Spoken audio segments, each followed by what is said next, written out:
So for those of you who might not know or are new to the channel, the second video I ever made on this channel was a review of the first Sam Raimi Spider-Man. And I guess I just never felt like reviewing the other two, but now that Alfred Molina's Doc Ock is definitely going to be in Spider-Man No Way Home, I guess the time's right to talk about his first appearance as Doc Ock. So here we are.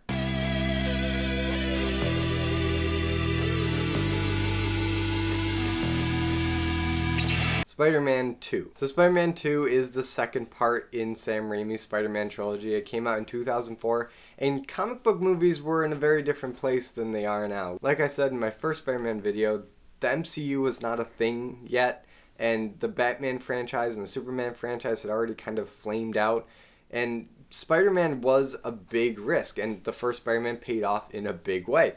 So here we are with part 2.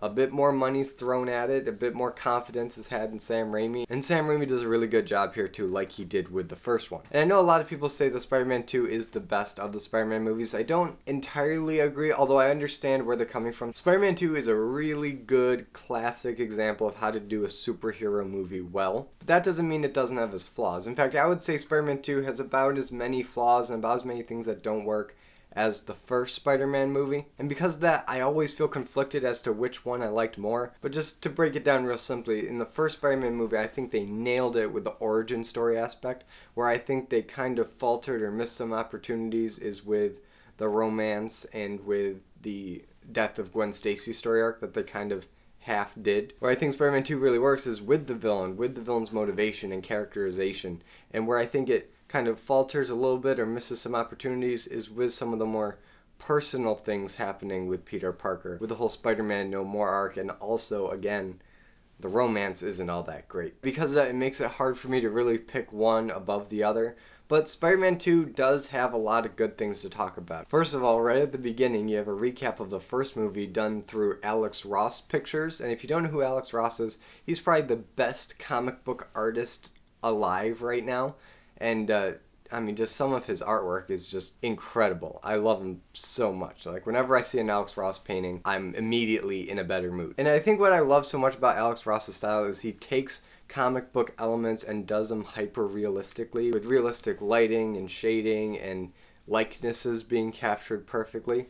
But he also doesn't lose the spandex or some of the more comic booky elements of these classic heroes. And I think it works perfectly with something like these Sam Raimi Spider-Man movies, because while they are a bit more realistic than the comics, they still have that cheese and comic book flavor that Spider-Man's known for. And it really is a shame that they didn't ask him to come back for Spider-Man 3, because this intro is great. And to combine Alex Ross's amazing artwork with Danny Elfman's equally amazing score is just perfect. This movie's perfect right from the beginning. And this perfection just keeps going with the whole pizza time delivery sequence. And while this whole sequence is really cheesy, it's a lot of fun, and it helps cement that Sam Raimi's vision for the first Spider-Man movie wasn't just comic book cheese for the sake of comic book cheese, but that he actually understood how these Silver Age kind of gimmicks, you know, with like the kids running out in the middle of the street, how that works to help tell the story in a more succinct way, because you don't actually see Spider-Man save people a lot in these movies. He's usually just fighting the villains or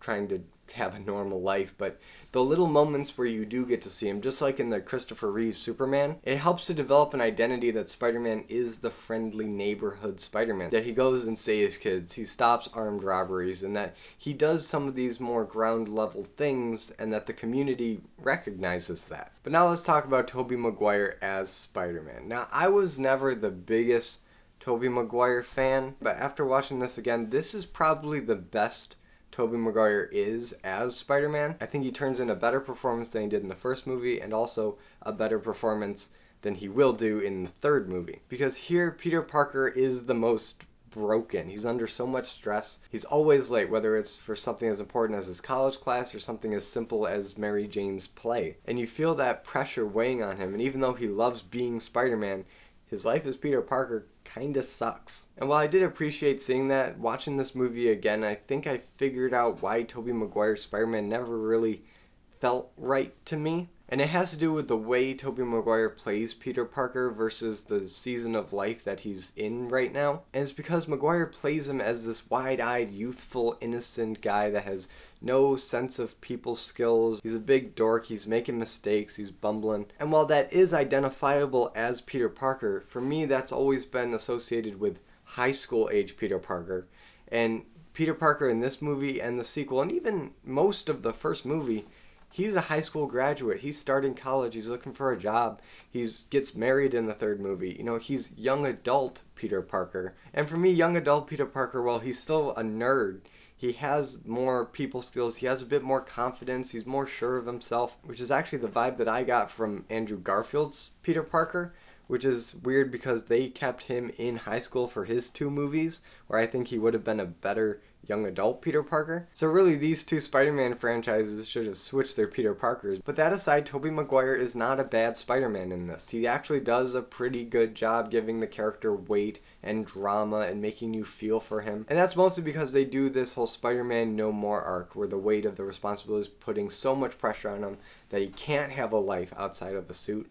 So he gives up the suit. And with regards to the Spider-Man No More arc, I think it's done okay. I think it's done a little better than the Death of Gwen Stacy arc in the first movie. But I think it's important to note that in 2004, directly adapting a comic book storyline into your superhero movie was kind of an anomaly. Not many superhero movies do that. Your Batmans, your Supermans, Blade, X-Men, they all kind of did their own unique stories. X-Men 2 got a little more ambitious, and Spider-Man got a little more ambitious by trying to do Death of Gwen Stacy. And here you see a pattern start to form in these comic book movies where they're trying to adapt these adventures that people recognize from the comics into their movie. But here the growing pains are still there, which will become a lot more obvious with the Venom arc in Spider-Man 3 and the Dark Phoenix saga in pick one. Both of them did it horribly. But just to be clear, this whole Spider-Man No More arc I think is handled pretty well. The only thing that I have issue with is the performance issues that Spider-Man seems to be having in this movie. I mean, I understand why they do it, to show that Spider-Man's conflicted with his Spider-Man life and his Mary Jane and home life, and all that's weighing on him. It's a lot of pressure, and, you know, it's hard to perform under pressure. But innuendos aside, it doesn't add much to the actual story, and his powers kick on and go away at such random intervals that it's not even entirely clear why it's happening, even though it's obviously because of Mary Jane and frustration and all that. But for me, I feel like the pressure of his home life, his Peter Parker identity, butting up against his Spider-Man life, was enough conflict there for him to make that decision to give it up, but then ultimately come back in the end. Because his powers just kick back on when he needs them anyway in this movie. But I don't know, like I said, it's not done horribly, and seeing Peter Parker go through this dilemma does wonders for his character. But for me, I feel like the fact that he loses his powers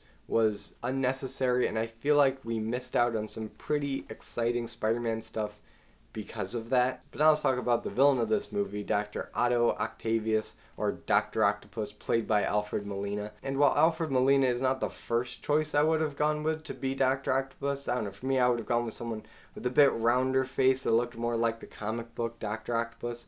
You know, someone like Patton Oswalt, you know, shorter, rounder body, rounder face. But despite my reservations, Alfred Molina is actually a really good Doctor Octopus. And I am kind of excited to see him come back in Spider-Man No Way Home, even though I don't know how he's still alive in that movie. But I'm getting sidetracked. In this movie, Alfred Molina starts out as the nice Otto Octavius. You know, he's a genius. He's a mentor to Spider-Man. Well, Peter's doing a paper on him and they have a conversation. And he's got this big fusion project where he's creating this like miniature sun for perpetual energy. But of course the experiment goes wrong and now he's got 4 tentacles permanently infused with his spine so that he's Dr. Octopus. And he goes a little crazy because his wife died and everything. And the AI in the arms are kind of taking over his mind and making him do criminal things to finish the experiment, which I guess kind of makes sense because that's what the arms were programmed to do. Their AI only exists to finish this one experiment. So yeah, I guess that kind of makes sense that the arms would want him to finish what he started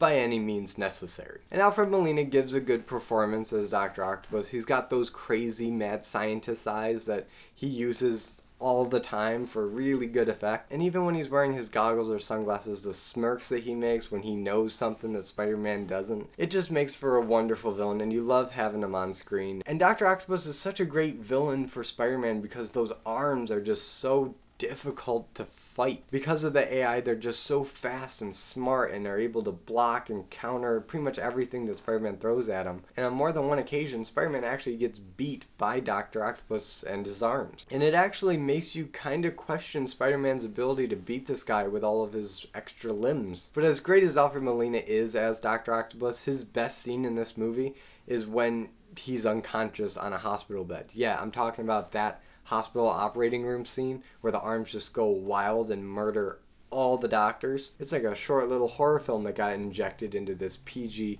fun for the whole family Spider-Man movie. And it's really good. There's no blood or decapitations or viscera in it. It's actually pretty clean. But some of the imagery when the tentacles are just grabbing people, and it's this first-person camera that's just zooming up into their face. I would not want to be anywhere near this room when all this was going down. And it definitely speaks to Sam Raimi's proficiency with horror because, you know, he made the Evil Dead movies before this. I think it's interesting how horror directors seem to do really well in the superhero genre. You have Sam Raimi with Spider-Man, you have James Gunn with Guardians of the Galaxy and Suicide Squad, you have Wes Craven's Swamp Thing, and you have James Wan with Aquaman. I think there's something to that. Marvel, look to horror directors to direct your next superhero movie.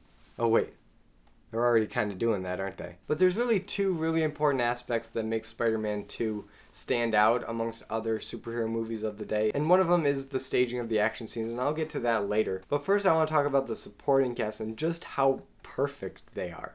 From people that only have one line or just one gag, like the person on the roof that steals the one slice of pizza and is about to eat it and then when it gets webbed away, to more significant supporting characters like J.K. Simmons, J. Jonah Jameson, who is still perfect. Man, he just nails this character. He owns it. And Spider-Man 2, I think more than any of the other movies, gives him ample time to shine. Whenever it cuts back to the Daily Bugle, J. Jonah Jameson is just barking orders, he's making jokes, he's making memes, he's trying on Spider-Man's costume. I just love everything that they did with his character in this movie. And also, Rosemary Harris's Aunt May is given a bit more to do in this movie than in some of the others. And I think this is her at her best too. In this movie, Peter Parker confesses that he feels responsible for Uncle Ben's death, and the way that she plays it is so subtle and mature that, you know, Peter Parker reaches out to touch her and she can't because she just needs a minute to process all this because she's a little mad at Peter for possibly being responsible for his death. And that scene just ends with her walking up into her bedroom. It doesn't get resolved with a hug or a kiss until a few scenes later where they have, you know, a bit deeper conversation about responsibility and how she's proud of him and everything and where's Spider-Man. And one of the things that I think they tried to do here that they kind of reneged on in the next movie is the idea that Aunt May knows that Peter Parker is Spider-Man, but she's not going to tell him, but she's still going to kind of influence him and be his support when he needs it because she loves him. But also Peter Parker will never catch on to this because he's just too oblivious. And I say this because the conversation they have when Aunt May's doing her garage sale or packing up and moving and whatnot, some of the looks that she gives him and some of the inflections on some of these words do give the vibe that maybe she knows a bit more than she lets on, but alas, in the third movie they make that abundantly clear that she has no idea. But I do wish that they kept that going and maybe had her reveal it in the third movie that she did know all along. But regardless, that doesn't detract from her amazing performance in this movie. And actually, James Franco gives a pretty darn good performance here too. Here you see the brokenness of Harry Osborn more than anywhere else. And I did like seeing that, the scenes where he gets drunk and he just starts lashing out at Peter and the conflict that's there because even though he doesn't know that Peter's Spider-Man, he knows that Peter knows Spider-Man and won't let Harry kill him. But here it comes. The one thing that still doesn't work about these movies is Kirsten Dunst's Mary Jane. I never really liked this characterization of Mary Jane, and I still don't. As much as the other characters have improved since the first movie in both development, in joke timing, in ad-libbing, or whatever it is, pretty much every other character has improved a lot. But Mary Jane, I think, has actually gotten worse. This may be her worst performance of all three. I don't know. The first one was kind of bad, but here she is just way too one note. Her whole thing is trying to decide between Peter Parker, who keeps shutting the door in her face because of his responsibility, but then opens it up again when he gives up being Spider-Man, so that's not making anything any easier. But she's got to choose between him and John Jameson, you know, J. Jonah Jameson's son, the astronaut, and she's about to get married to him, but she secretly knows that she loves Peter, but she can't really tell him because relationship BS. And as frustrating as that whole love triangle is to sit through, it's not nearly as annoying as Mary Jane's just generic nice girl delivery whenever she has a scene with Peter Parker, and she's just left to play the damsel in distress once again. And before I talk about the action, which is something I really did enjoy in this movie, let's talk about John Jameson, the astronaut, the other man, Peter Parker's rival for Mary Jane's affection. And he is so boring as a character. He gets barely any lines. He's definitely not seen as any kind of top priority. But if the plan was always to introduce the Venom suit in the third movie, I feel like he should have been Venom. Sure, he's not Eddie Brock, the traditional Venom, but he is already set up as an antagonist for Spider-Man. He has a motivation for hating him, because he stole his bride-to-be. And he's also an astronaut, which means he could go into space, pick up the symbiote, and then bring it back without even knowing it, and boom, there's your origin for the symbiote. And I feel like if they went in that direction with the third movie, John wouldn't feel like such a throwaway character in this movie, because he really is. He's given no personality. He's just someone that MJ kisses and walks arm in arm with to make Peter jealous. And he's given no real development in himself. So let's move on to the action scenes, because the action is consistently good in this movie. Now everybody knows the big train sequence that actually starts on a clock tower and then makes its way to the train, and then Peter has to stop the train with his webs and he's all outstretched, and it's awesome. And yeah, it's really good, and I probably don't have much more to say on it than everybody else that's analyzed this scene. But the action scene that I always loved more personally was when Doc Ock robs the bank and then kidnaps Aunt May and takes her up to this tower. I don't know, for me, the combination of the bad guy robbing a bank and Spider-Man needs to stop him, that's just a classic Spider-Man setup right there that you don't really see in too many comic book movies. You don't really see people actually robbing banks in superhero movies nowadays. You kind of get it in Spider-Man Homecoming with the people with Avengers masks robbing a bank, but that was more robbing an ATM than an actual bank. But here, you've got gold coins, you got Spider-Man webbing sacks of money and then throwing it back at Doc Ock.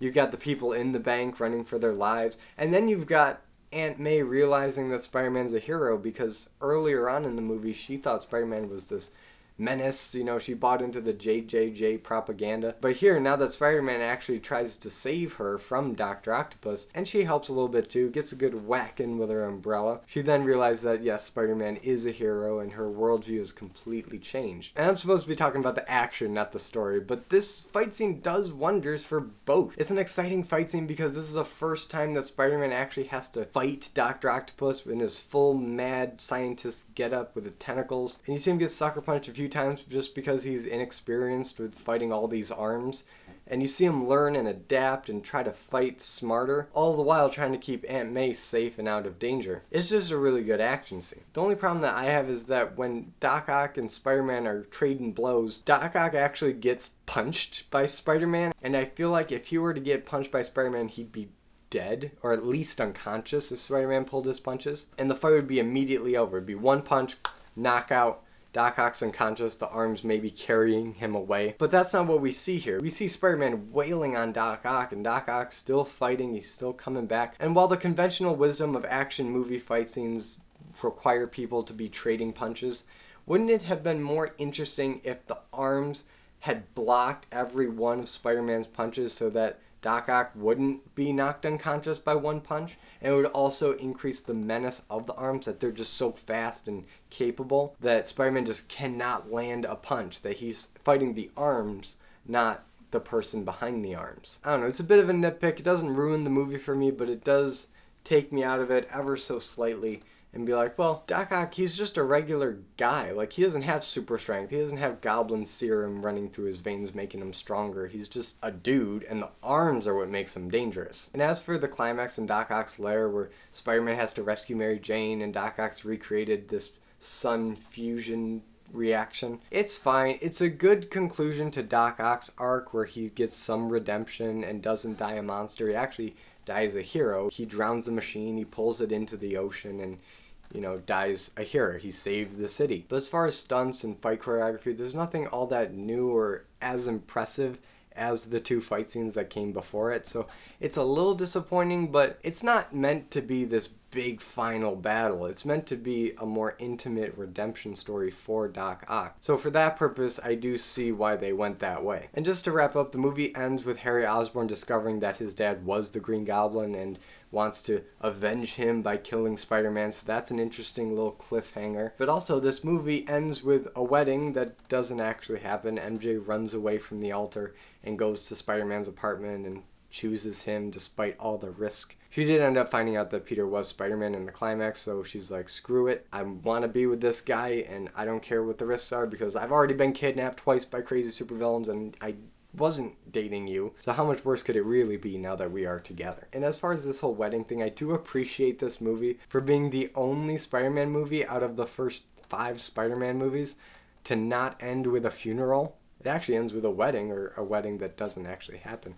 But nobody dies. There's no funeral. There's no sad crying over tombstones for once. Yeah, for some reason, either the producers or the directors really liked the ending of the first Spider-Man movie, so they kept redoing it in all of the Spider-Man movies with all these funeral endings. But it was nice that Spider-Man 2 tried to do something a little different and not have a funeral scene to end the movie. So yeah, that's pretty much all my thoughts on Sam Raimi's Spider-Man 2. I think it's a really good Spider-Man movie. It's got some flaws, just like all the Sam Raimi, and really all of the Spider-Man movies. I don't think there's a single one that's perfect.